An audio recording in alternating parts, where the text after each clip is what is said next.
గజం కేవలం 23,000 రూపాయలతో 165 గజాల భూమి కేవలం 38 లక్షలు మాత్రమే.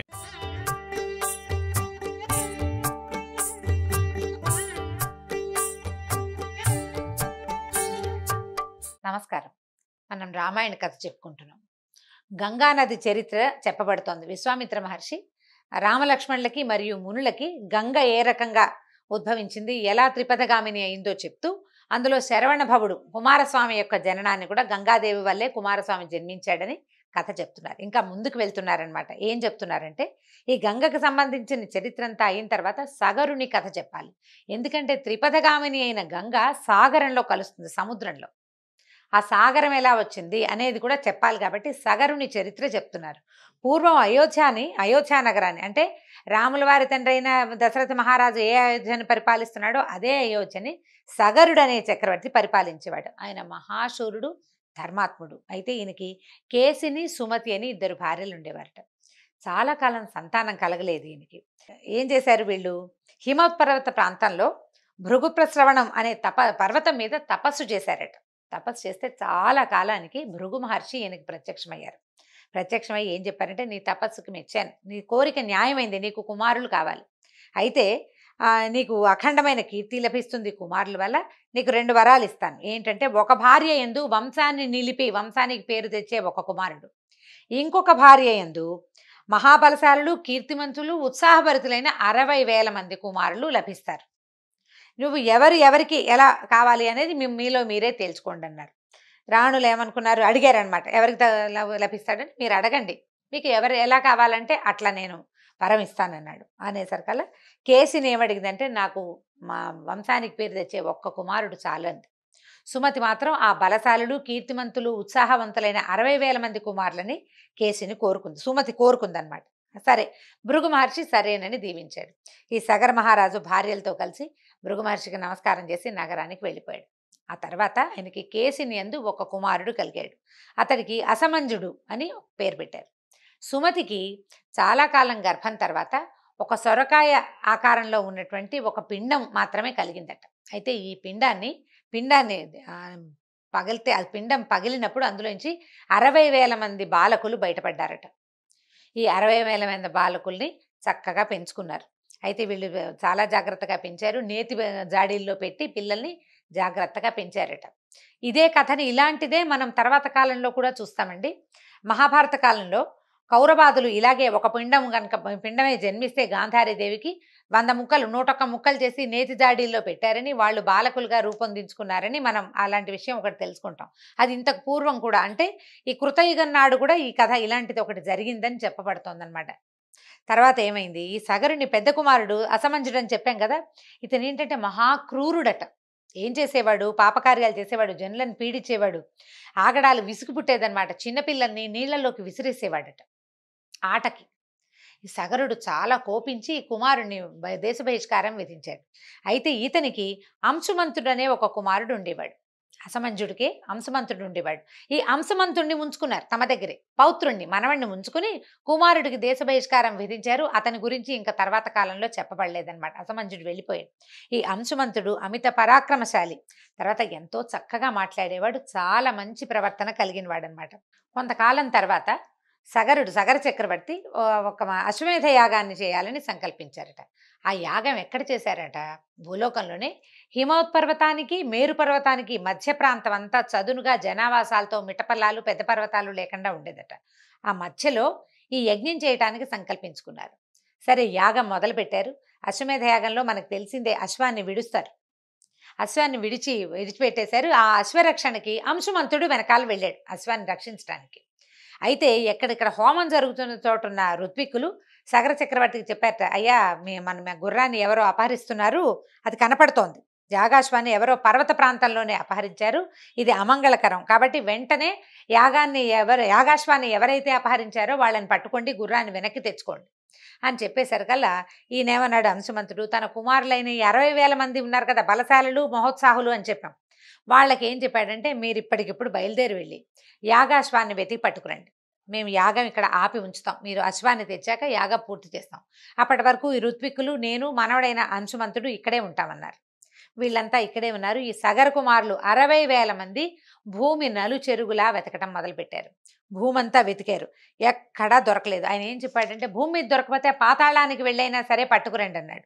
అందుకని ఏం చేశారు, గుర్రం కనపడే వరకు మేము ఇక్కడే ఉంటాం అనేసరికల్లా వీళ్ళు బయలుదేరి ఏం చేశారు, భూమి మీద ఎక్కడా కనపడకపోయేసరికల్లా భూమిని తవ్వటం మొదలుపెట్టారు. పాతాళానికి వెళ్ళటానికి భూమిని బద్దలు కొట్టారు. చేతికి వేళ్లతో గోళ్ళని ఆయుధాలుగా చేసి భూమిని గీరేశారు. తవ్వడం మొదలుపెట్టారు. రకరకాల ఆయుధాలు ఉపయోగించి భూమిని తవ్వారనమాట.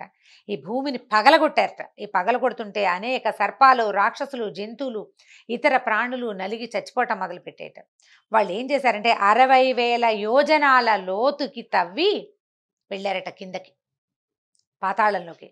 ప్రవేశించేసరికల్లా వీళ్ళు ఈ చాపల్యం, ఈ అతి ధోరణి చూసి ఈ దేవతలు, గంధర్వులంతా భయపడిపోయారు. ఇదేమిటి వీళ్ళు కనపడ్డ వాళ్ళందరినీ చంపేస్తున్నారు, ఎవరు కనపడినా వాళ్ళు గుర్రపు దొంగేనని, గుర్రాన్ని తస్కరించింది వాళ్లేనని వాళ్ళని హింసిస్తున్నారు, భూమిని ఈ రకంగా బద్దలు కొట్టారు, ఎట్లా ఏం చేయాలి వీళ్ళని అని బ్రహ్మని అడిగితే ఈయన ఏం చెప్పాడంటే, కంగారు పడద్దు, భూమండలం అంతా వాసుదేవుడు, భూమిని రక్షించేవాడు వాసుదేవుడు.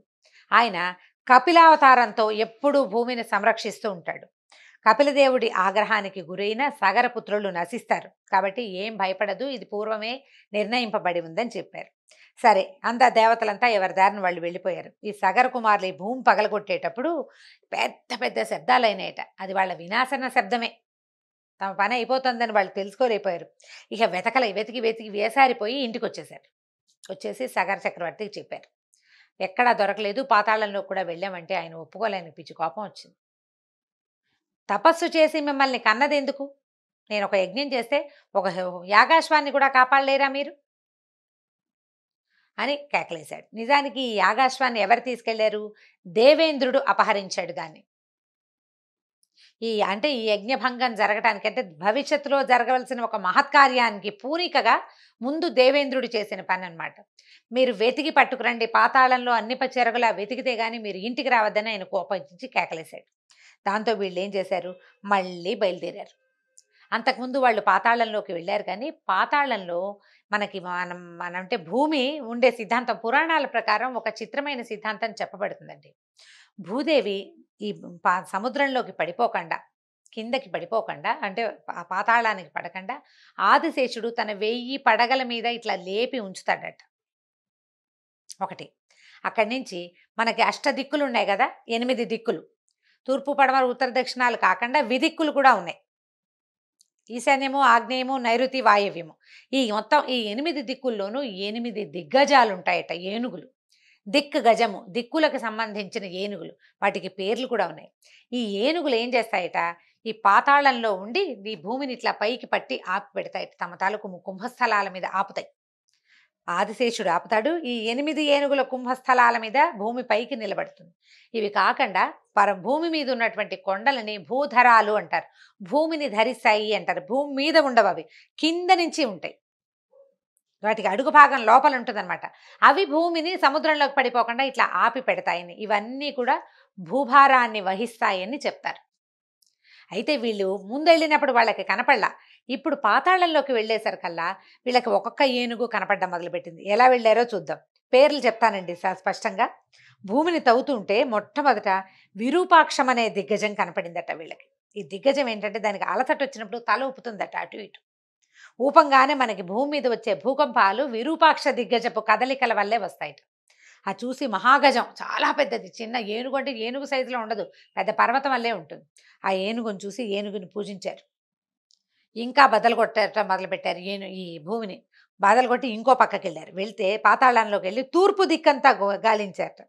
తూర్పు దిక్కంతా అయిపోయిన తర్వాత దక్షిణ దిక్కు కూడా వెళ్ళారు. అక్కడ మహాపద్మం అనే ఒక మహాగజాన్ని, దిగ్గజాన్ని చూశారు. మొదటి దాని పేరు విరూపాక్షము, తర్వాతది మహాపద్మము. అక్కడ కూడా ఇది భూమండలాన్ని తన శిరస్సు మీద ఉంచుకుని కాపాడుతున్న దిగ్గజాన్ని చూసి దాన్ని కూడా నమస్కరించారు. ఆ తర్వాత ఆ దిక్కంతా గాలించారు. ఆ తర్వాత పశ్చిమ దిక్కుకు వెళ్ళారట. అక్కడ సౌమనసము అనే గజాన్ని చూశారు. ఆ గజాన్ని కూడా పూజించారు. తర్వాత ఉత్తర దిక్కుకు వెళ్ళారు. అక్కడ భద్ర అనే ఏనుగుందట.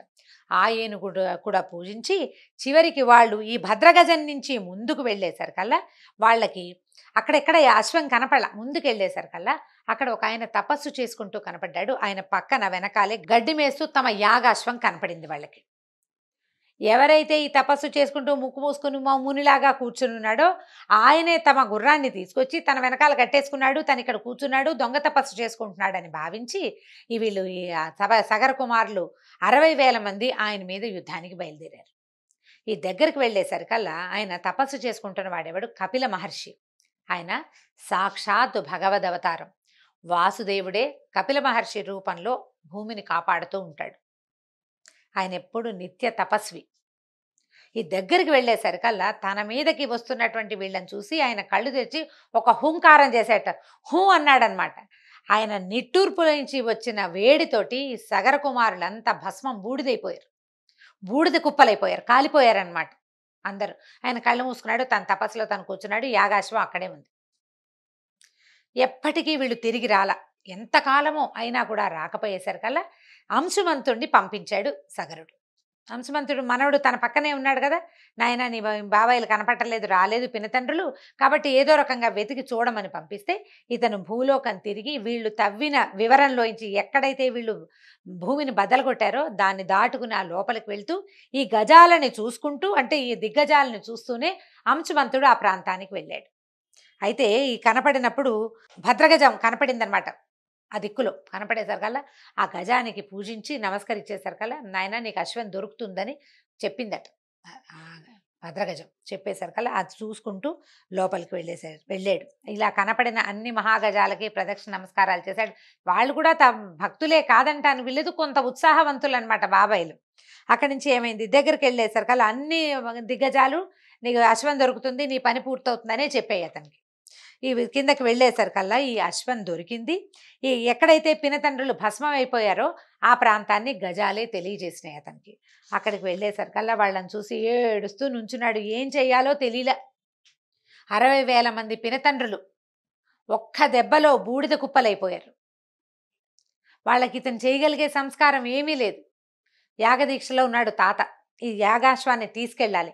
దుఃఖిస్తూ ఏమనుకున్నాడు, కనీసం బాబాయిలకి కాసిన నీళ్లు వదలాలని జలతర్పణం కోసం, జలం కోసం వెతకటం మొదలుపెట్టాడు. పాతాళంలో ఉన్నాడని చెప్పుకున్నాం కాదు, వెతుకుతుంటే ఏమైందట, గరుక్మంతుడు కనపడ్డాడు ఇతనికి. ఈ గరుక్మంతుడు ఈ అంశుమంతుడి బాబాయిలైనటువంటి సగరపుత్రులకి మేనమామ అవుతాడట ఆయన. ఆయన ఏం చెప్పాడంటే, నాయన నీ పినతండ్రుల మరణానికి ఇప్పుడు వీళ్ళు చాలా ప్రమాదకరమైన పని చేశారు, భూమిని పగలగొట్టారు, వీళ్ళ వల్ల ఎన్నో ప్రాణులు నశించాయి, ఎంతమందో మరణించారు, ఎన్నో జీవాలు పోయినాయి. వాళ్ళంతా ఇది వీళ్ళ మరణానికి సంతోషిస్తున్నారు. వీళ్ళకి మంచి ఉత్తమ గతులు సంప్రాప్తింప చేయాలంటే స్వర్గంగాని స్వర్గంలో ఉండేటువంటి గంగానది తీర్థంతో కనుక తర్పణాలు విడిస్తే వీళ్ళకి ఉత్తమ గతులు కలుగుతాయిరా నాయన, లేకపోతే వీళ్ళు ఇక్కడే పడుంటారు అని చెప్పాడు. భస్మరాసులుగా పడున్న వీళ్ళకి ఉత్తమ గతులు కావాలంటే స్వర్గంగా నదిలో ఇంచి తెచ్చిన తీర్థంతో వీళ్ళకి తర్పణాలు విడవాలి అని. ముందు యశ్వాన్ని తీసుకెళ్ళు, యజ్ఞాన్ని పూర్తి చెయ్యి, తర్వాత బాబాయిల గురించి ఆలోచిద్దు కానీ అని చెప్పేసరికల్లా ఇతను ఏం చేశాడు, దుఃఖిస్తూ వెళ్ళిపోయి ఆ యాగాశ్వాన్ని తీసుకుని వెళ్ళిపోయాడు. తాతకి చెప్పాడు జరిగిందంతా. సగర చక్రవర్తి ఏం చేస్తాడు, యజ్ఞ దీక్షలో ఉన్నాడు కదా ఆయన, యజ్ఞం పూర్తి చేసేసాడు. తర్వాత ఆ పిల్లల దుర్గతికి తన కుమారులు ఇలా నశించిపోయారని, పెద్దవాడు అలా అయ్యాడు, ఈ పిల్లలు ఇలా అయ్యారని అలా దుఃఖిస్తూ గంగానదిని ఏ రకంగా భూలోకంలో తేవాలో తెలియక ఆలోచిస్తూ దుఃఖిస్తూనే క్రమంగా ఎప్పటికో మరణించాడు. ఆయన తర్వాత ఇక వీళ్ళకి మిగిలిన వాడు అంశుమంతుడే. అంశుమంతుడు రాజయ్యాడు, అతడు చక్రవర్తి అయ్యాడనమాట. అంశుమంతుడు కూడా పరమ ధార్మికంగా పరిపాలించాడు. గంగానదిని భూలోకంలోకి తెచ్చే అవకాశం ఎట్లా తేవాలో తెలియక ఆలోచిస్తూనే ఉండిపోయాడు. ఆయనకి దిలీపుడనే కుమారుడు కలిగాడు. 30,000 సంవత్సరాలు రాజ్యం చేసిన దిలీప చక్రవర్తి కూడా ఏ రకంగా గంగని భూమి మీదకి తేగలను అని ఆలోచిస్తూనే ఏమీ చేయలేక తన ధార్మికమైన ప్రవర్తనతోటి అంశుమంతుడికి ఉత్తమగతులే కలిగినాయి. దిలీపుడు కూడా తన మరణానంతరము స్వర్గాన్ని చేరుకున్నాడు. వీళ్ళు ఉత్తమగతులు వచ్చినాయి వీళ్ళకి. అయితే ఈయన కుమారుడు దిలీప మహారాజు కుమారుడే భగీరథుడు. అతడు భూమి మీదకి గంగానదిని తీసుకురావాలని ప్రయత్నం చేశాడు. ఎట్లా తన తాత ముత్తాతలకి, తన తండ్రికి తాతకి దొరికిన సద్గతులు తన ముత్తాతలైనటువంటి ఈ సగరపుత్రులకి కూడా లభింపచేయాలని ఒక కఠోరమైన దీక్షని అవలంబించాడు. ఏ రకంగా భగీరథుడు గంగానదిని భూమికి తర్వాత పాతాళానికి తీసుకొచ్చాడో, ఎట్లా ఆయన మనకి భారతీయులకి అత్యంత పూజనీయుడుగా మారాడో, గంగని ఎలా తేగలిగాడో వచ్చే భాగంలో తెలుసుకుందాం. నమస్కారం.